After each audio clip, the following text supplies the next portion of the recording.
Hello friends, आता आपण बघूया आई आणि बाबा रिटायर होत आहेत याचा 23 मार्चचा एपिसोड रिव्ह्यू. आजच्या भागात पालखीच्या मंडळींना सगळे जेवण घालत असतात. समीर आणि स्वीटी त्यांना जेवण वाढत असते. तेव्हा सीमा समीरला बघून अजून मांडी घालून सोप्यावर पलंगावर जाऊन बसते. तेवढा समीर तिच्याकडे बघतो आणि जातो आणि बोलतो, तू मला बघून मांडी घातलीस, चल बाहेर सगळी कामं करतायत, चल वाढायला. हे सगळं शुभा बघते आणि बोलते, घ्या हां आरामात, सगळे आलेच हं मी. तेव्हा समीर बोलतो, बघतेस काय सीमा? अगं.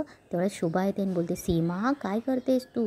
तेव्हा सीमा बोलते, कामच करायची आहेत ना, मग जेवण झाले की सगळ्यांची पानं उचलेल, खरकटी उचलेल, खरकटी सगळी भांडे गोळा करून ठेवेल. तेव्हा सीमा बोलते, माझी कामं ना मला समजतात, तुम्ही सांगायची काही गरज नाही आहे. तेवढ्या तिथे स्वीटी पण येते. शुभा बोलते, सीमा आता बस झाला तमाशा, चल जरा सगळ्यांना खीर वाढ. तेव्हा सीमा बोलते, आई अहो तुम्ही विसरलात का? प्रसादाची खीर वाढण्याचाही मान या तुमच्या लाडक्या सुनेचा आहे ना स्वीटी, ती वाढेल की खीर. तेव्हा स्वीटी बोलते, भाभी गुस्सा थूक दीजिए ना प्लीज, आप मुझसे बडी हो, तुम्हीच प्रसादाची खीर वाढा. तेव्हा सीमा बोलते, हो मग हा शहाणपणा पूजेच्या वेळी कुठे गेला होता? तेव्हा स्वीटी पुढे येते आणि तेव्हा सीमा पुढे येते आणि बोलते, अगं जा वाढ सगळ्यांना, मला गरज नाही आहे. तेव्हा सीमा बोलते, आई अहो सांगा ना हिला, आणि परत बेडवर जाऊन मांडी घालून बसून घेते. तेव्हा शुभा बोलते, ठीक आहे स्वीटी, चल चल आपण जाऊन खीर वाढूया चल, म्हणून स्वीटीला घेऊन जाते. आपले शमू, स्वीटी, शुभा प्रसादाची खीर वाढत असतात सगळ्यांना. तेव्हा स्वीटी खिरेचं पातेलं आणते. तेव्हा जेवणाऱ्याला एक माणूस बोलतो, देवाच्या प्रसादाची खीर नासली आहे. हे सीमा बघते आणि सीमाला खूप आनंद होतो. तेवढ्यात जेवणारा एक माणूस बोलतो, बापरे हा तर अपशकुन झाला. तेवढ्यात एक बोलतो, अहो देवाचा अपमान झाला म्हणून खीर नासली असणार. तेव्हा सीमा बोलते, की आत्ता कळेल आईंना लोकांसमोर अपमान झाला की काय होतं ते. तेव्हा सीमाला आठवतं, ती किचनमध्ये जाते, खिराचं पातेलं बघते आणि बोलते, स्वीटी बाहेर 4 लोकांसमोर खूप मान मिळाला ना, आता 4 लोकात झालेला अपमान काय असतो हेही कळेल तुला. आई दरवेळी सगळ्यांसमोर मला मान खाली घालायला लावतात ना, आता सगळ्या गावासमोर नाही तुम्हाला मान खाली घालायला लावली ना, तर नावाची सीमा किल्लेदार नाही. तेव्हा सीमा लिंबू घेते, लिंबू कट करते आणि त्या खीरमध्ये मिसळवते.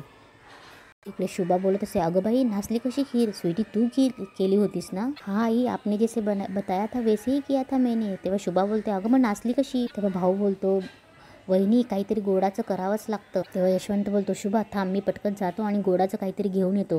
तेव्हा शुभा बोलते, नाही नको, कोणी कुठे जायची गरज नाही, मी काहीतरी करते. तेव्हा शुभा बोलते, तुम्ही सगळे थांबा हां, सावकाश जेवण होऊ द्या, मी गोडाचं घेऊन येते काहीतरी. तेव्हा समीर सीमाकडे बघतो आणि किचनमध्ये जातो आणि बोलतो, आई ऐक ना, तू का करतेस हे सगळं?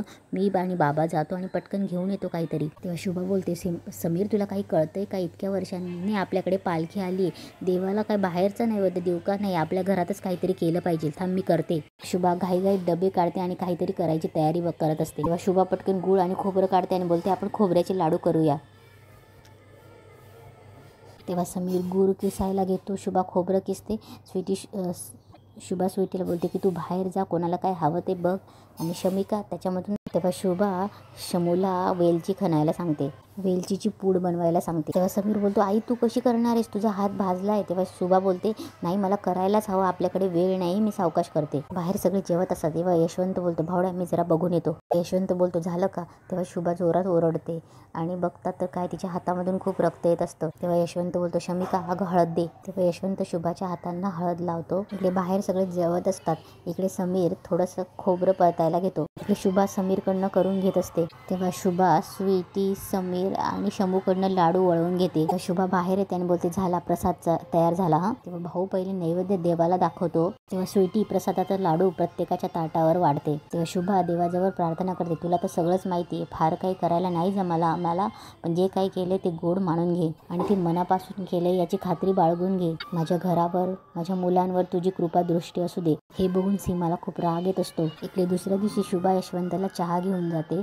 तेव्हा यशवंत बोलतो, शुभा काल तू होतीस म्हणून ग पालखीचा पाहुणचार चांगला झाला. यशवंत आणि शुभा गप्पा मारत असतात. तेवढ्यात यशवंत बोलतो, मला एक सांग, ती खीर कशी नासली ग? तेव्हा शुभा बोलते, खरंच काही कळत नाही हो, म्हणजे स्वीटीने मी सांगितली तशीच केली होती, अगदी मनापासून केली होती हो त्या पोरीने. तेव्हा शुभा बोलते, काय आहे ना, उन्हाळ्याचे दिवस आहे, दुधाचे पदार्थ जरा जपावे लागतात, इकडचा हात तिकडे लागला असेल म्हणून नासली असेल खीर, असो वेळ साजरी झाली ना मग झालं. तेव्हा यशवंत बोलतो, नाही बाकी सगळं चांगलंच झालं, इतक्या वर्षांनी आपले हात पालखीला लागले, तो मकरंद तेवढा राहिला. तेव्हा शुभा बोलते, तेव्हा शुभा बोलते, कधी त्याला समज येणारे कोण जाणे, मी फार कडक वागली का त्याच्याशी? तो अजून आपल्यापासून दूर नाही ना जाणार. तेव्हा शुभा बोलते आता पण सकाळपासून बाहेर गेलाय. तेव्हा यशवंत बोलते असं कसं जाऊ दिलंस तू त्याच्याशी बोलणार होतीस ना. तेव्हा शुभा बोलते मी नाही बोलली हो, माझ्यावर तो अजून रागवलाय, मी समीरला सांगितलं होतं त्याच्याशी बोलायला. तेव्हा यशवंत बोलतो बोलला तो, याला काय अर्थ आहे, जा बोलून आण त्याला, मी बोलतो त्याच्याशी. आपण आता इथे एकत्र कशासाठी आलो, एकत्र शिमगा साजरा करायला ना. तेव्हा यशवंत बोलतो असं चालणार नाही, त्याच्या मनात काय ते कळायला नको.